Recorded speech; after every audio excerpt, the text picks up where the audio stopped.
Um, as a new ABC president, no, while we want to recruit tall players for our national teams, our players naman are being recruited abroad. No? Madi Magaya, Jaja Santiago, we lost Jaja to Japan na siguro, and Gia de Guzman. So, Sir Tats, now that you are at the helm of the ABC,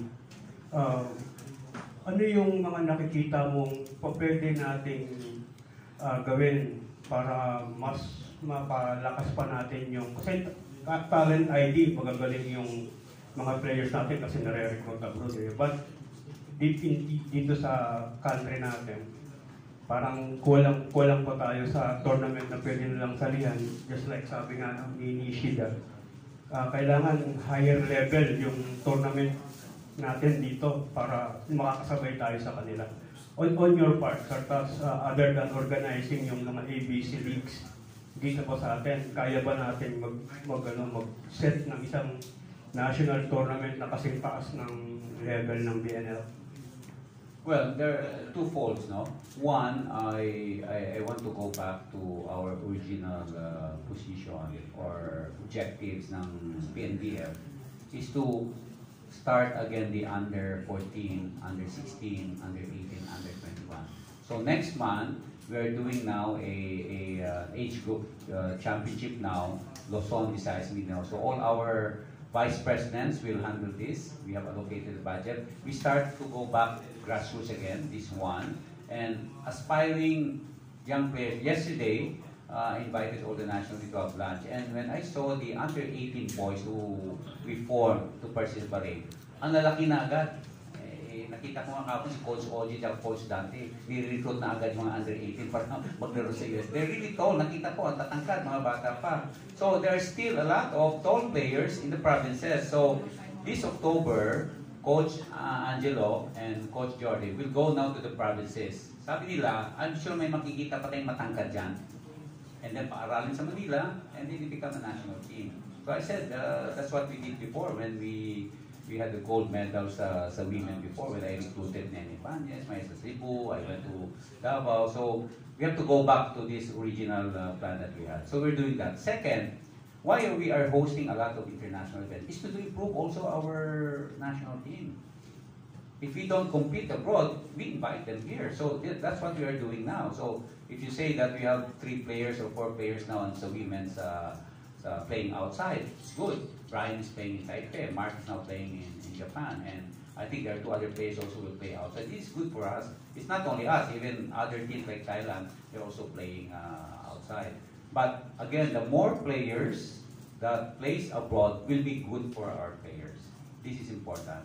And it's starting to check now. I was talking to 2 agents yesterday from Japan, and they were seeing 2 players to play in Japan out of the men's team. No? So this increases the ability of our players to compete at a higher level and to participate again 30 matches in a year. Yun ang importante. So in our previous coaches, I don't remember na may coach magsasabi, kailan 30 matches in a year. Basta create ng national team, gano'n lang. Ito may 30 matches, may requirements. So we will do this. So, and expose them. Kung hanggang sa maaari, kung pwede lang 1 year wala sila dito, huwag na dito, di ba? Of course, it's quite expensive, but we try our national teams now to play abroad. So this really helps. Exposing why Thailand is good. They have so much money. I'm talking to the women. They travel a lot, compete abroad. So now we're starting to generate more support. And of course, our first patron is MVP. So he helped all our national teams now, men, women, and including the beach, which is now also world class. Yes, Sir. So, SEA Games next year. 1993 pa nung huli tayong mag-gold medal sa SEA Games. And yung mga lalaki natin, never pa na nag-gold sa SEA Games. Ano yung plano ng PNBF sa men and sa women? First, the men. No, after the Southeast Asian League, we have a big chance to get the gold next year. Now we are beating Vietnam, the men, Then we're beating now Indonesia. Indonesia sa babae, tagal natin hindi matalo. After 10 years pa, ngayon tinatalo na natin, no? So, that is why I am begging or asking the clubs, the PBL, to really understand why they need to be in the national team. Sometimes you need to educate them how important that the players should play in the national team. And I would say there's one club na yung players naglaro sa national team, tawag sa PBL, pero hindi na pinapasweldohan. Nakakaawa yung national team. Ang player, there are two players. Habang nasa national team sila, hindi pinapasweldohan ng club, which is unfair. Di ba? In other countries, an example, the US national team hindi nagsisweldo. Italy, hindi nagsisweldo. Pasalamat ngayon, ang national team natin nagsisweldo, they get some amount of money from our sponsor. Pero in other countries, they don't get any support. When you become a national team, they fight for it, even they don't get something. So, sana maintindihan din ng mga clubs natin na they need to support also our players, no? Especially sa women.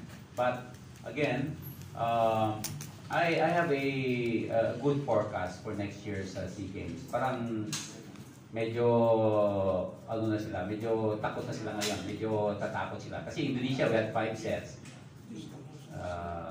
Thailand, it's just so happen our key players are not there, but I think with Brian, Mark, and Mandal coming back again after the injury, I think we'll put up really a good fight with Thailand. So I'm looking at that way. Although Cambodia, sa men, they were champion 2 years ago, tapos nag-second sila, but hindi naman sila pa-participate sa sa mga Asian Championship. Kasi doon lang sila sa Cambodia. So we will see, but I'm really optimistic we can be in the finals next year as long as our program continues, men and women. Last question, Sir Tats, with regards to Jaja. Yung allegiance ba niya, na-request na talaga ng Japan para maglaro sa kanila? Okay. Is it still a Philippines? That's a very good question. I want to explain to you the rule, no? Jaja is now a Japanese citizen, I heard, no? Okay, she's married, no? But there was a new rule last year by FIVB that if you play in a national team of another country, you cannot transfer federation anymore. Yes. I explained that to Jun Weebao in Paris or sa Bangkok. Explained ko sa yung rule na yun. It was explained by FIB president. So, even if Jaja has 2 passports, I'm sure, no? He has a Philippine passport and he has a Japanese passport. The federation of origin is still Philippines. So, when you change federation, one time lang yan.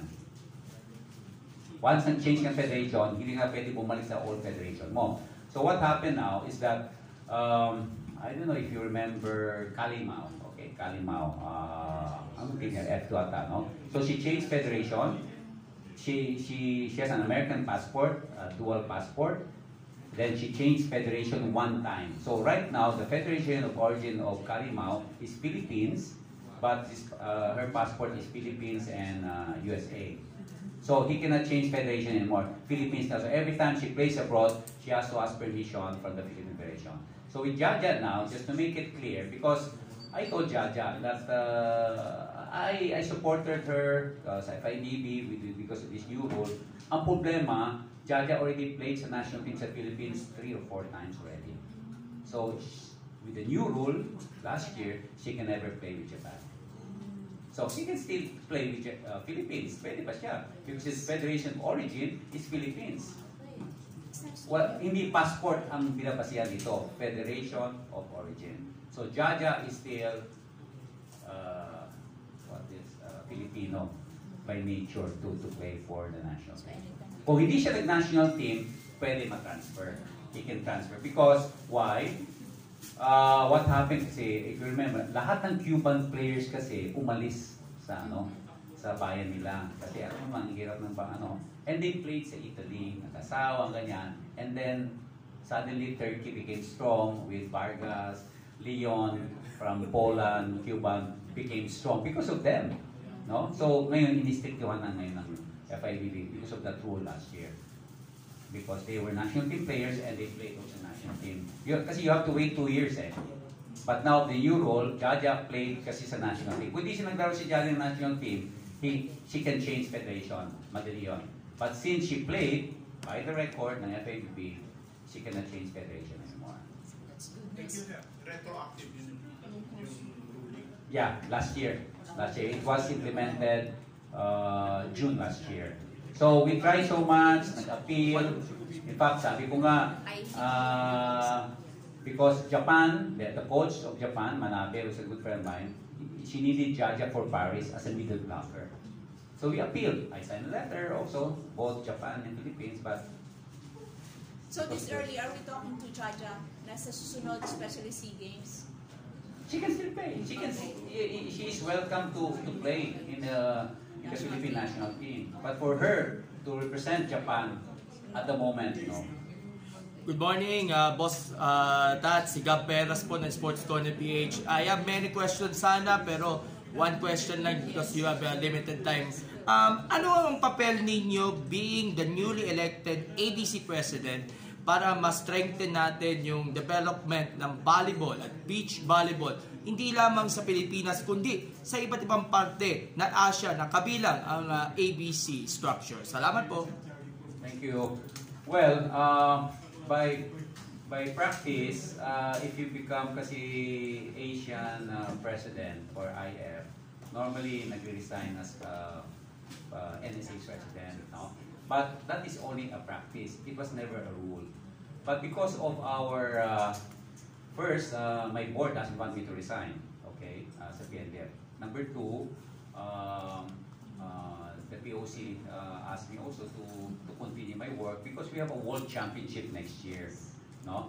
So, although it's a lot of work, I have 3 positions, no? President ng Asia, President PNBF, also I'm also the president of the organizing committee ng World Championships. It's a lot of work, but it's okay. Sanay naman tayo dyan, but I'm here always to support. But again, my vision for ABC, of course, is to strengthen also our national teams. Participate more in all Asian events. We are in the top 8 sa indoor, no? Our beach volleyball, we are in the world ranking na, men and women. Hindi natin napapabayaan yun. But our indoor men and women, we try to maintain that we are in the top 8 and increase our world. Kasi when I became president in 2021, ang world ranking ng men and women was 117. Wow. And now, the women is number 63, tumaas tayo, and our men is number 56. So, kalahati agad, angat agad, because we participate a lot. And I want to go up more, just like the Gilas is doing. And now, men natin, after the World Championship, we are part of the top 32. I'm sure we are already 32 in the world, for sure.